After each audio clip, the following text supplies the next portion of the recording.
नमस्कार, मैं हूं जयदीप द्विवेदी। लिसियम जीएस बोर्ड में आपका स्वागत है। उत्तर प्रदेश पुलिस कांस्टेबल भर्ती परीक्षा की दृष्टि से मेरे द्वारा जीके और जीएस की प्रैक्टिस क्लास की सीरीज चलाई जा रही है।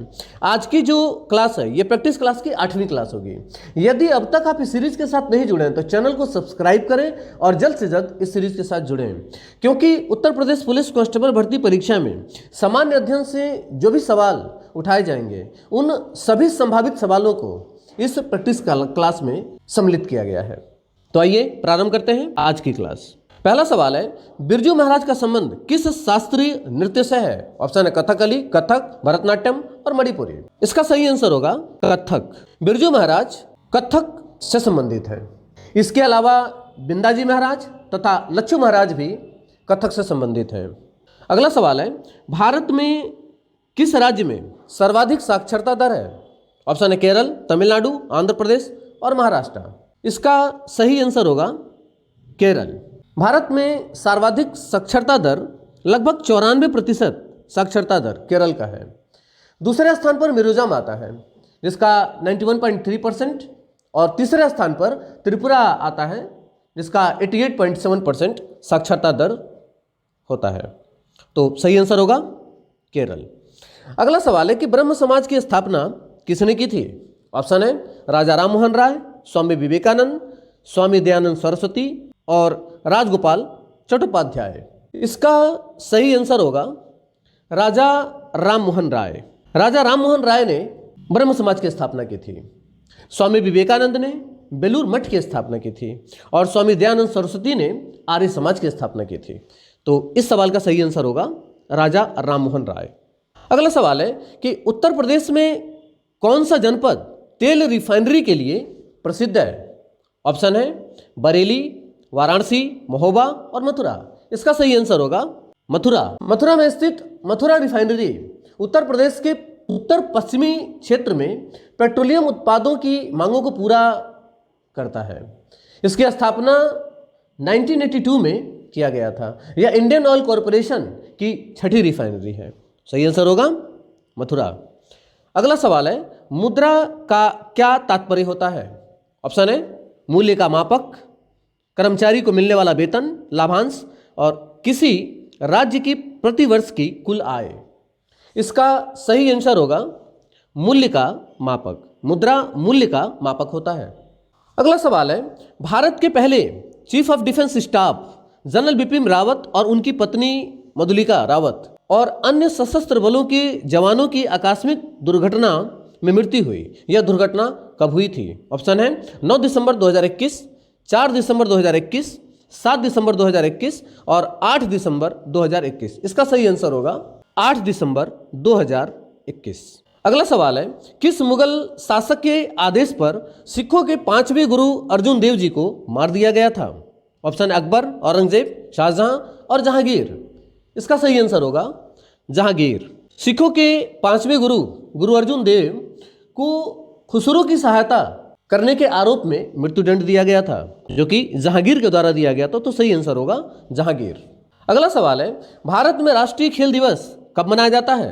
ऑप्शन है 29 अगस्त, 14 नवंबर, 27 जुलाई और 2 अक्टूबर। इसका सही आंसर होगा 29 अगस्त।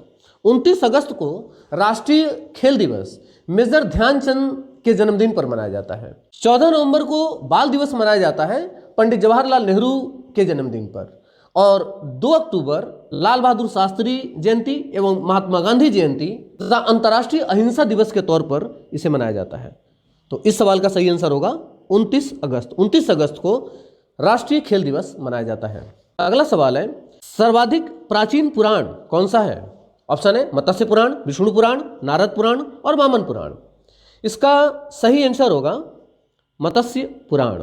भारतीय ऐतिहासिक कथाओं में 18 पुराणों का विवरण मिलता है, जिसमें से 5 मत्स्य, वायु, विष्णु, ब्राह्मण और भागवत पुराण प्रमुख हैं और इन सब में से मत्स्य पुराण सबसे प्राचीन और प्रमाणिक पुराण माना जाता है। तो इसका सही आंसर होगा मत्स्य पुराण।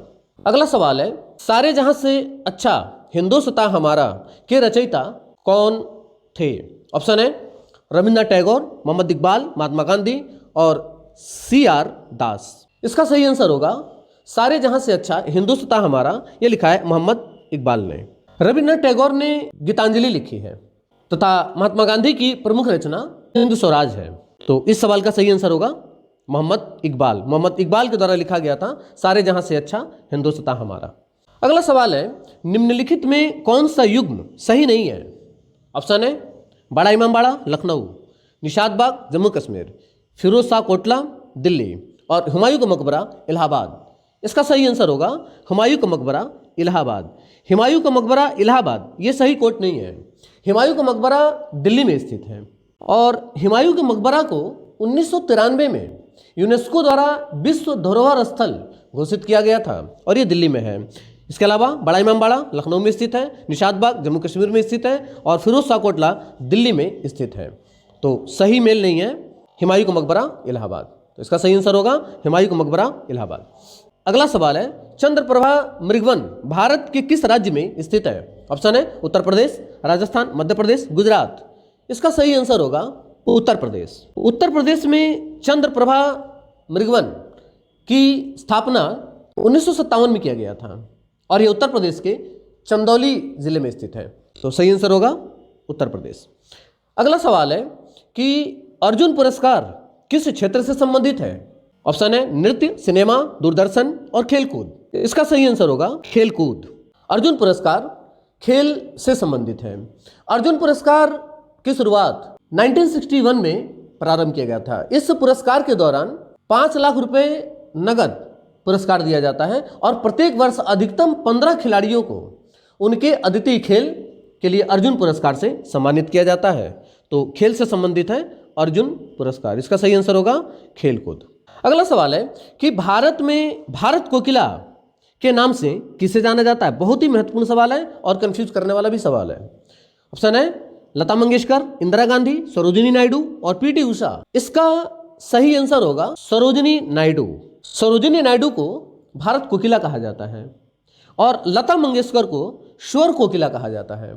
इसके अलावा इंदिरा गांधी को लौह महिला और पीटी उषा को भारतीय एथलेटिक्स की गोल्डन गर्ल्स कहा जाता है। तो इसका सही आंसर होगा सरोजिनी नायडू। भारत कोकिला और स्वर कोकिला में अक्सर कंफ्यूजन रहता है। भारत कोकिला सरोजिनी नायडू को कहा जाता है और स्वर कोकिला लता मंगेशकर को कहा जाता है। इसे आप ठीक तरीके से याद रखेंगे। अगला सवाल है कि भारत के प्रथम उपराष्ट्रपति कौन थे? ऑप्शन है doctor Zakir Hussain, doctor S Radhakrishnan, V V Giri और बीडी जत्ती। इसका सही आंसर होगा doctor S Radhakrishnan. Doctor S Radhakrishnan Bharat के पहले उपराष्ट्रपति रहे हैं। इसमें जाकिर हुसैन भारत के तीसरे राष्ट्रपति रहे हैं और बीबी गिरी चौथे राष्ट्रपति रहे हैं और बीडी जत्ती भारत के 5वें उपराष्ट्रपति भी रहे हैं और भारत के राष्ट्रपति भी रहे हैं। तो सही आंसर होगा डॉक्टर एस राधाकृष्णन। अगला सवाल है कि भारत के राष्ट्रपति अपना त्यागपत्र किसको संबोधित करते हैं? ऑप्शन है भारत के मुख्य न्यायाधीश, प्रधानमंत्री, उपराष्ट्रपति और लोकसभा अध्यक्ष। इसका सही आंसर होगा उपराष्ट्रपति। भारत के राष्ट्रपति अपना त्यागपत्र उपराष्ट्रपति को संबोधित करते हैं और इसका उल्लेख भारतीय संविधान के अनुच्छेद 56 के 2 में किया गया है। अगला सवाल है, हैजा रोग से शरीर का कौन सा अंग प्रभावित होता है? ऑप्शन है त्वचा, आंत, फेफड़े और हृदय। इसका सही आंसर होगा आंत। हैजा रोग से छोटी आंतें सबसे ज़्यादा प्रभावित होती हैं। हैजा में रोगी को उल्टी और दस्त अधिक होने के कारण शरीर में पानी की कमी हो जाती है और इसका सबसे अधिक प्रभाव हमारी छोटी आंतों पर पड़ता है। तो सही आंसर होगा आंत। अगला सवाल है, 13 दिसंबर 2021 के अमेरिका के प्रतिष्ठित अंतर्राष्ट्रीय पत्रिका टाइम्स द्वारा किसको पर्सन ऑफ द ईयर 2021 हेतु नामित किया गया? ऑप्शन है Barack Obama, Angelina Jolie, Jeff Bezos और एलन मस्क। इसका सही आंसर होगा एलन मस्क। अगला सवाल है, मलेरिया की दवा कुनैन किस वृक्ष से प्राप्त की जाती है? ऑप्शन है सिनकोना, बरगद, नीम और यूकेलिप्टिस। इसका सही आंसर होगा सिनकोना। सिनकोना मुख्यतः दक्षिणी अमेरिका का एक प्रमुख पेड़ है और इसकी छाल से मलेरिया की दवा कुनैन तैयार की जाती है। तो सही आंसर होगा सिनकोना। अगला सवाल है, भारत का सिलिकॉन वैली कहाँ स्थित है? ऑप्शन है चेन्नई, बेंगलुरु, नोएडा और मोहाली। इसका सही आंसर होगा बेंगलुरु। बेंगलुरु को भारत का सिलिकॉन वैली कहा जाता है, क्योंकि यहां पर सर्वाधिक आईटी कंपनियां हैं। भारत के निर्यात में 33% योगदान आईटी कंपनी के क्षेत्र से होता है। तो सही आंसर होगा बंगलुरु। अगला सवाल है कि 12 दिसंबर 2021 को विश्व के पहले गैर सरकारी उपग्रह के प्रक्षेपण के 60 वर्ष पूरे हो गए। इस उपग्रह को निम्न में से किस नाम से जानते हैं? ऑप्शन है आस्कर 1, निशार उपग्रह, लैंडसेट 9 और इनमें से कोई नहीं। इसका सही आंसर होगा आस्कर 1। अगला सवाल है गोबर गैस में मुख्यतः कौन सी गैस होती है? ऑप्शन है मीथेन, क्लोरीन, हीलियम और नाइट्रोजन। इसका सही आंसर होगा मीथेन। गोबर गैस में मीथेन लगभग 75% पाया जाता है, तो सही आंसर होगा मीथेन। अगला सवाल है राज्यसभा सदस्यता के लिए न्यूनतम आयु कितनी होती है? ऑप्शन है 25 वर्ष, 30 वर्ष, 31 वर्ष और 35 वर्ष। इसका सही आंसर होगा 30 वर्ष। राज्यसभा का सदस्य होने के लिए न्यूनतम आयु 30 वर्ष होती है। राज्यसभा सदस्यों की जो योग्यता है, यह भारतीय संविधान के अनुच्छेद 84 में इसका उल्लेख मिलता है और इसके अनुसार जो योग्यता संविधान के अनुसार दी गई है उसमें वह भारत का नागरिक हो, उसकी आयु कम से कम 30 वर्ष हो। अगला सवाल है 8 दिसंबर 2021 को तमिलनाडु के कुन्नूर के निकट भारतीय वायुसेना की हेलीकॉप्टर दुर्घटना से संबंधित निम्नलिखित कथनों पर विचार करें। पहला, यह दुर्घटना MI-17V5 हेलीकॉप्टर से हुई थी। इस दुर्घटना में जनरल बिपिन रावत के अलावा 11 अन्य सशस्त्र बलों के जवान शामिल थे। और तीसरा है, यह दुर्घटना कोयम्बटूर के सुरूर सैन्य अड्डे से वेलिंगटन नीलगिरी हिल्स जाने के समय हुई थी। ऑप्शन है कथन 1 सही है, कथन 2 और 3 सही है, कथन 1 और 2 सही है और सभी कथन सही हैं। इसका सही आंसर होगा सभी कथन सही है। अगला सवाल है कैलकुलेटर किस प्रकार की कंप्यूटर कार्य पद्धति पर कार्य करता है? ऑप्शन है hybrid computer, analog computer, digital computer और इनमें से कोई नहीं। इसका सही आंसर होगा डिजिटल कंप्यूटर। कंप्यूटर एक प्रकार की गणितीय गणना करता है और कैलकुलेटर डिजिटल कंप्यूटर पद्धति पर कार्य करता है, तो इसका सही आंसर होगा डिजिटल कंप्यूटर। अगला सवाल है कि वह ताप जिस पर कोई ठोस वस्तु अपनी ठोस अवस्था से द्रव अवस्था में परिवर्तित हो क्या कहलाती है? ऑप्शन है वाष्पीकरण, गलनांक, ऊर्ध्वतापन और प्लाज्मा। इसका सही आंसर होगा गलनांक। अगला सवाल है कि हाल ही में केन बेतवा नदी परियोजना हेतु वित्त पोषण तथा क्रियान्वयन को मंजूरी दी गई। इससे 103 मेगावाट जल विद्युत और 27 मेगावाट सौर ऊर्जा पैदा की जाएगी। इस परियोजना से कौन सा क्षेत्र लाभान्वित होगा? ऑप्शन है बुंदेलखंड, रोहेलखंड, बघेलखंड और इनमें से कोई नहीं। इसका सही आंसर होगा बुंदेलखंड। अगला सवाल है निम्न में से क्या कार्बोहाइड्रेट का स्रोत नहीं है? ऑप्शन है आलू, अनाज, दूध और मुर्गा। इसका सही आंसर होगा मुर्गा। मुर्गा कार्बोहाइड्रेट का स्रोत नहीं होता है। कार्बोहाइड्रेट एक कार्बनिक पदार्थ होता है जिसमें कार्बन, हाइड्रोजन और ऑक्सीजन होता है। कार्बोहाइड्रेट के मुख्य स्रोत मुख्यतः आलू के अलावा फल में केला और आम, अनाज में चावल और गेहूं, मक्का और शर्करा में शहद, गन्ना, चुकंदर और जैम आदि शामिल हैं। दूध से भी कार्बोहाइड्रेट प्राप्त किया जाता है, लेकिन मुर्गा से कार्बोहाइड्रेट प्राप्त नहीं किया जाता है। 1 ग्राम कार्बोहाइड्रेट में 4 कैलोरी ऊर्जा प्राप्त होती है, तो इसका सही आंसर होगा मुर्गा, अर्थात मुर्गा से कार्बोहाइड्रेट प्राप्त नहीं किया जाता है। अगला सवाल है कि उत्तर प्रदेश में लखनऊ मेट्रो के प्रथम चरण में कहां से कहां तक मेट्रो का चलना प्रस्तावित किया गया था? ऑप्शन है सचिवालय से गोमती नगर, सचिवालय से मुंशी पुलिया और ट्रांसपोर्ट नगर से चारबाग और चारबाग से हजरतगंज। इसका सही आंसर होगा ट्रांसपोर्ट नगर से चारबाग। अगला सवाल है कितने माप से अधिक ध्वनि को शोर का नाम दिया जा सकता है? ऑप्शन है 80 डेसिबल, 100 डेसिबल, 120 डेसिबल और 140 डेसिबल। कोई भी कंपन करने वाली वस्तु ध्वनि उत्पन्न करती है। ध्वनि की तीव्रता जब अधिक होती है तो वो कानों को अप्रिय लगने लगती है, अथवा उच्च तीव्रता वाली ध्वनि को शोर कहते हैं। ध्वनि की सामान्य मापक इकाई जो होती है वो डेसिबल होती है। डेसिबल मापक 0 से शुरू होता है, जो सामान्य मनुष्य के कान से सुनी जा सकने वाली सर्वाधिक धीमी आवाज को प्रदर्शित करता है।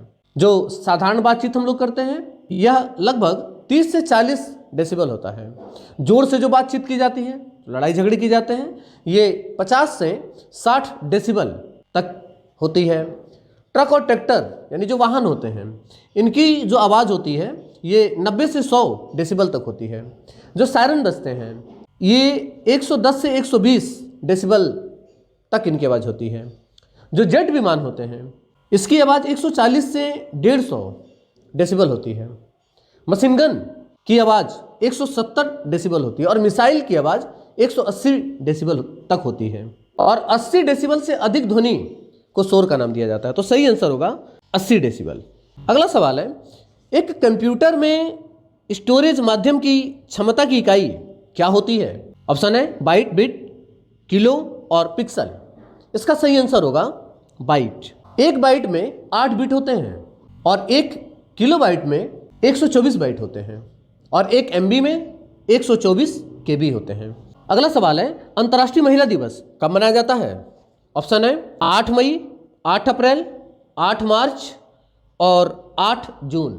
इसका सही आंसर होगा 8 मार्च। 8 मार्च को अंतर्राष्ट्रीय महिला दिवस मनाया जाता है। अगला सवाल है, भारत में किसी राज्य की प्रथम महिला मुख्यमंत्री कौन बनी? ऑप्शन है श्रीमती फातिमा बीबी, श्रीमती विजयलक्ष्मी पंडित, श्रीमती सुचिता कृपलानी और श्रीमती दुर्गा बनर्जी। इसका सही आंसर होगा श्रीमती सुचिता कृपलानी। श्रीमती सुचिता कृपलानी भारत की प्रथम महिला मुख्यमंत्री रही हैं जो कि उत्तर प्रदेश से बनी थी। तो सही आंसर होगा श्रीमती सुचिता कृपलानी।